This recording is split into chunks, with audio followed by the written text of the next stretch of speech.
para hadirin dan hadirat jamaah Masjid Sabilillah rahimakumullah. Alhamdulillahi rabbil alamin. Sampai detik ini kita masih diberi kesempatan oleh Allah dengan anugerah nikmat yang luar biasa, terutama adalah nikmat iman dan Islam, nikmat umur dan juga waktu, sehingga kita bisa hadir di majelis ilmu ini sambil menunggu datangnya waktu berbuka puasa. Dan hari ini kita sudah berada di tanggal 29 Ramadan.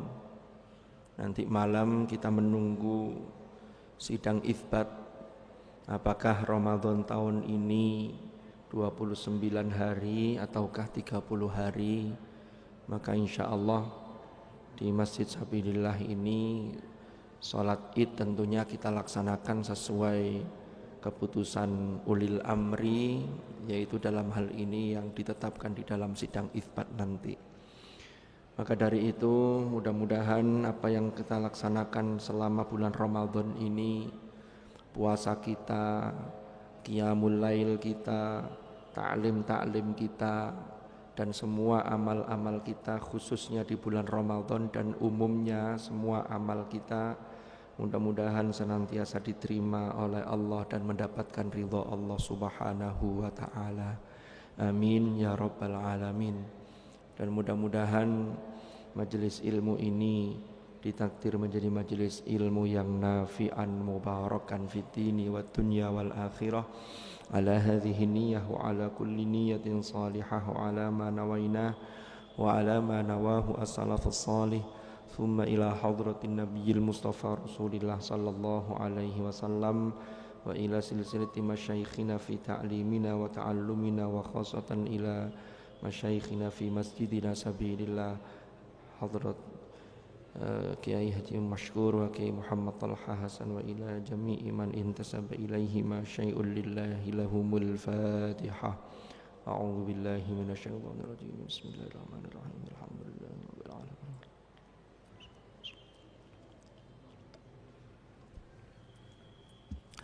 Bismillahirrahmanirrahim. Kita masuk ke hikmah yang ke-87 dan juga 88 dari untaian hikmah dari Imam Al-Haddad yang beliau tulis di dalam kitab Al-Hikam Al-Haddadiyah. Qala al-muallif rahimahullahu ta'ala wa nafa'ana bihi wa bi'ulumihi fid dharaini amin. Dawuh beliau di hikmah yang ke-87, tadhhabud dunya syai'an fa syai'an hatta la yabqa minha syai'un. Tadhhabu akan pergi opo ad-dunya, dunia akan pergi syai'an fa syai'an, sedikit demi sedikit. Hatta la yabqa, sampai tidak tersisa minha, dari dunia tersebut, opo syai'un, sesuatu pun. Ini dawuh ini sangat singkat, tapi memiliki pesan yang sangat dalam bagi kita, mengingatkan pada kita. Kata beliau, tadhhabud dunya ay allati khuliqat lil fana. Dunia itu pasti akan pergi. Kenapa? Karena dunia itu memang diciptakan lil fana. Dia akan lenyap. Dia bersifat sementara. Karena yang darul qoror itu adalah akhirat. Tapi dunia yang sementara niki, yang singkat ini, itu menjadi penentu bagaimana nanti kita di akhirat. Puntalah. Sekarang kita lihat mawon. Contoh dunia itu pasti akan berlalu, pasti akan lewat. Kula lan panjenengan niki, usia kita berapapun itu rasanya cepat dan baru kemarin. Jenengan ada yang sudah 40 tahun, ada yang 60, 70, bahkan 80. Dulu badan itu nun sewu di masa muda itu kuat. Begitu sudah mulai 40, 50 itu gampang kesel.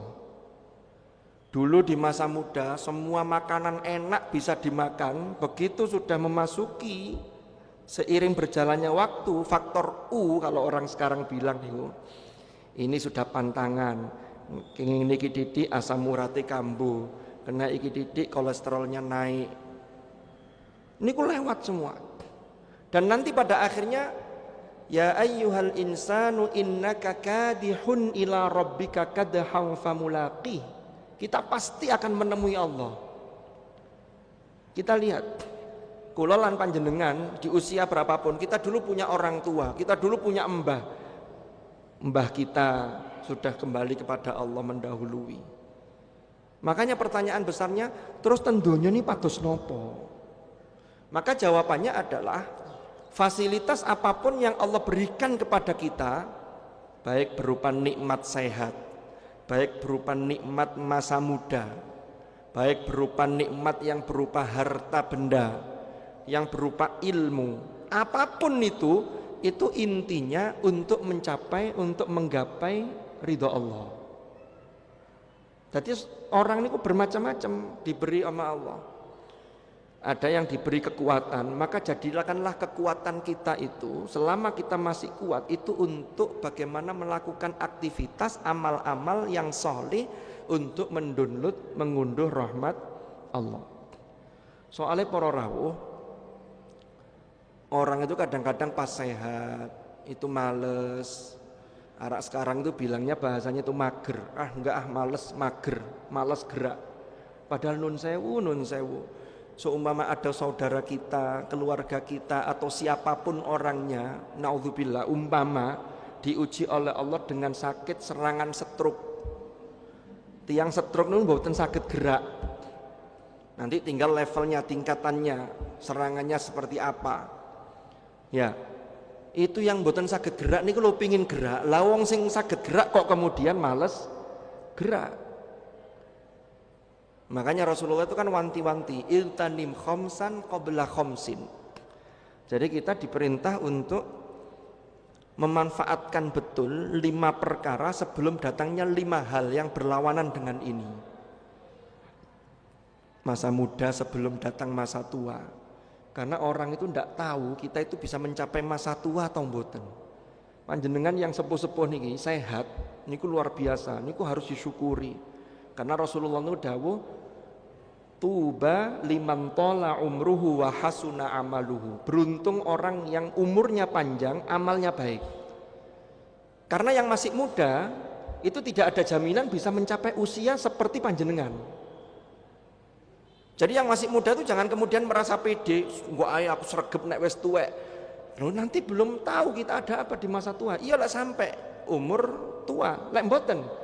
Mungkin lek sampai sepuh niku sehat, lek mboten wong niku kita ini tidak tahu apa yang akan terjadi. Makanya Rasulullah itu wanti-wanti, manfaatkanlah betul waktu itu masa muda sebelum masa tua.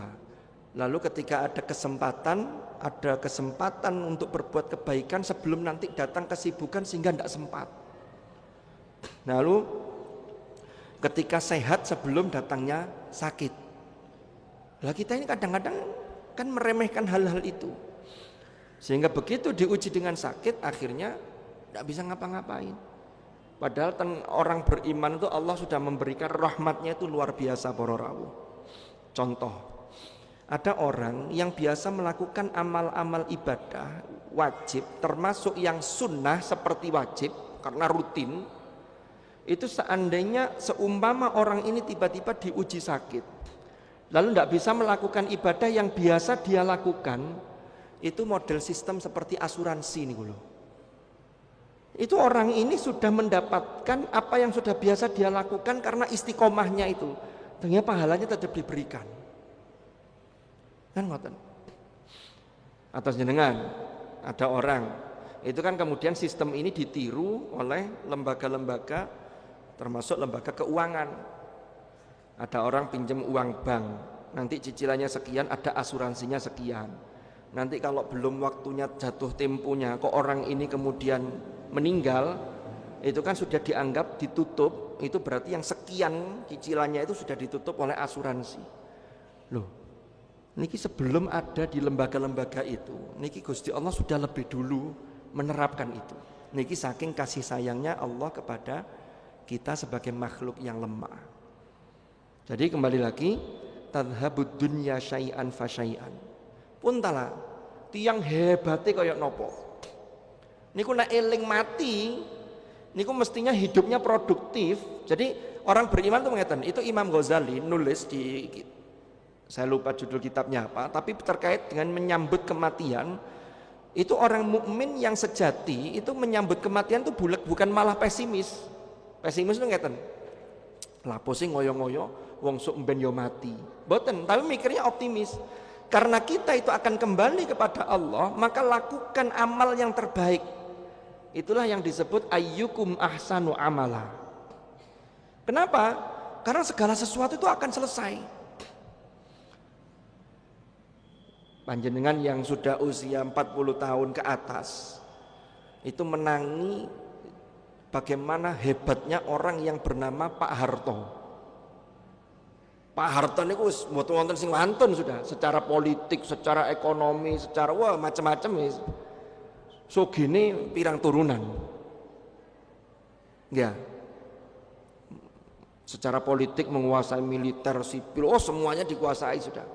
Ternyata 32 tahun jatuh dari kekuasaan, saniki mati, waya wafat meninggal. Memang beliau punya jasa, tetapi juga punya peran dalam membangun sistem yang demikian ini di negara kita. Kan begitu. Itu contoh orang kuat. Lah kita itu tidak sekuat Pak Harto, kok kemudian wonten sing merasa sok-sokan. Wong yang seperti itu saja. Dulu ada pemimpin yang keji zaman Perang Dunia Kedua, namanya Hitler, pemimpin partai Nazi di Jerman. Itu kurang kejam kayak apa? Bunuh orang. Wah, sudah top sudah. Tapi wahai mati. Apakah mati kemudian hartanya dibawa? Tidak ada yang harta dibawa itu. Tidak ada fungsinya. Fungsi harta itu ada pada ketika harta itu ditasarrufkan sebagai dia media untuk mencapai ridho Allah ketika orangnya masih hidup. Ya. Atau kalau sudah mati, anak cucunya anak soleh solihah, kemudian harta tinggalannya itu dipakai untuk wis iki diniati gawe jariyahe orang tua atau mbah yang sudah wafat. Ini bisa dapat kiriman.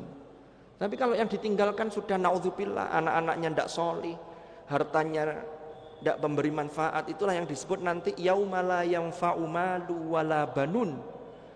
Nanti di akhirat itu ada satu hari, nanti di akhirat itu hari itu la yanfa'u mal. Harta itu tidak memberikan manfaat. Itu kalau hartanya ditasarrufkan dalam hal-hal yang tidak benar. Wala banun, termasuk anak-anak yang dulu dibanggakan karena kebanggaannya hanya bersifat duniawi, selesai sudah. Itu tidak akan memberikan dampak yang signifikan bagi orang yang sudah meninggal. Kecuali kalau anak-anak soleh, ini yang bisa memberikan support. Idza mata ibnu Adam in qata'a amaluhu illa min thalathin, kan begitu. Shadaqah jariyah, au ilmin yuntafa'u bi, au waladin salihin yad'ula. Maka tiga hal ini jangan sampai kita lewatkan mumpung kita masih hidup.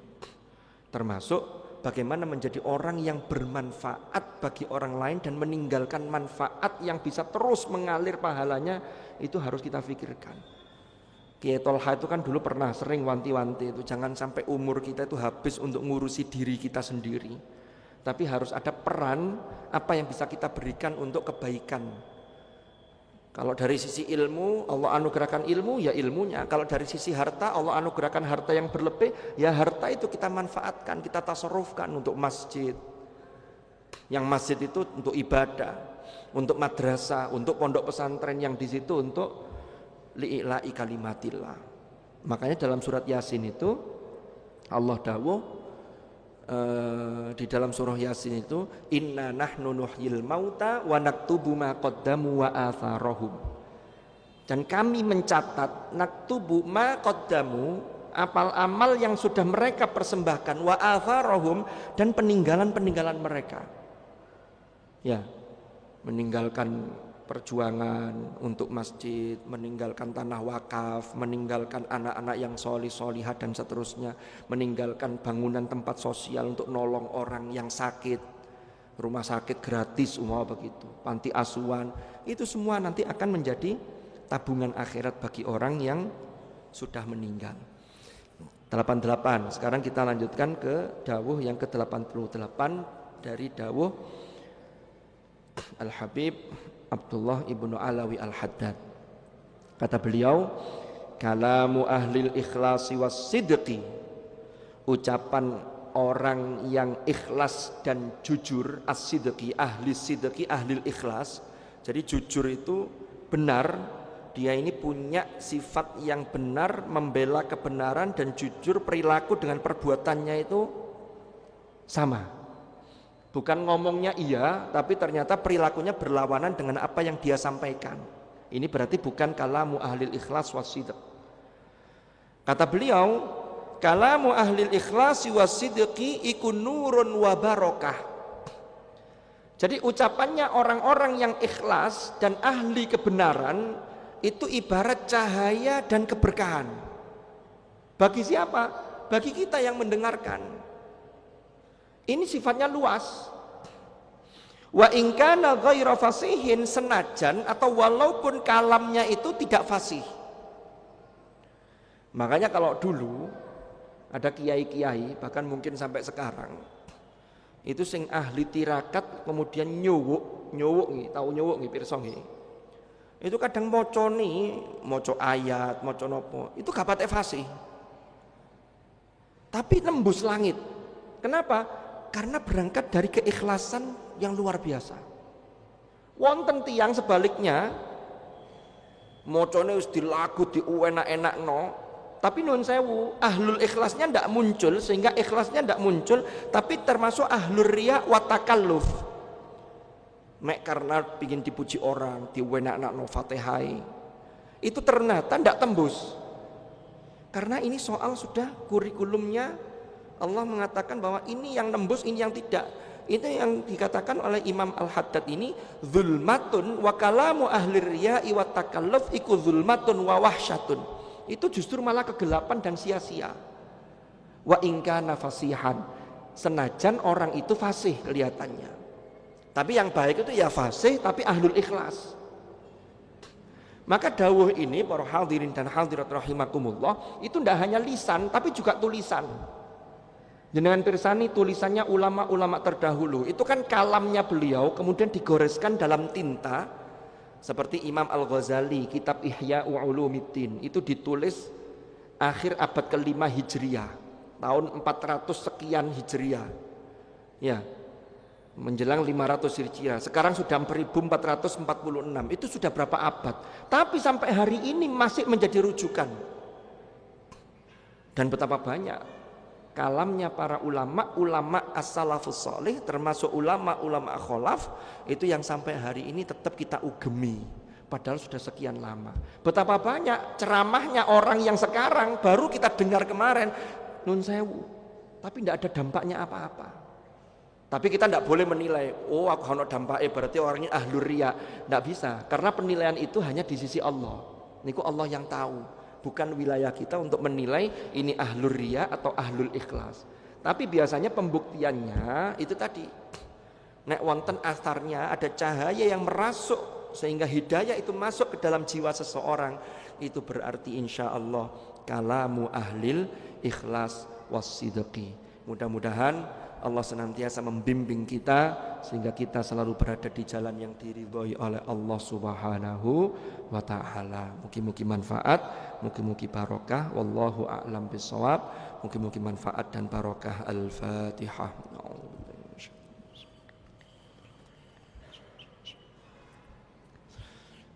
Bismillahirrahmanirrahim. Alhamdulillahi rabbil alamin. Allahumma salli wa sallim ala sayyidina Muhammad.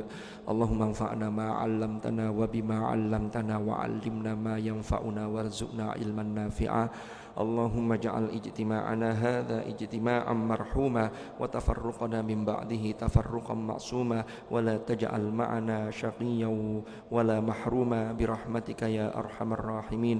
اللهم فارق الفرقان ومنزل القرآن بالحكمة والبيان بارك اللهم لنا في شهر رمضان. ربنا آتنا في الدنيا حسنة وفي الآخرة حسنة وقنا عذاب النار وأدخلنا الجنة مع الأبرار يا عزيز يا غفار يا رب العالمين.